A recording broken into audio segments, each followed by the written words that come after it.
Guys, ito na guys, ang kulungan na ginawa ng aking partner para sa aming mga manok. Ayan guys. Yun.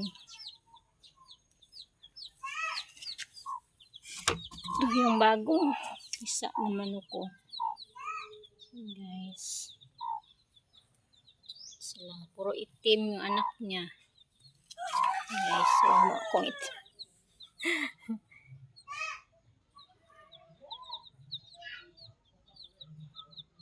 Guys, ganda ng kulungan nila.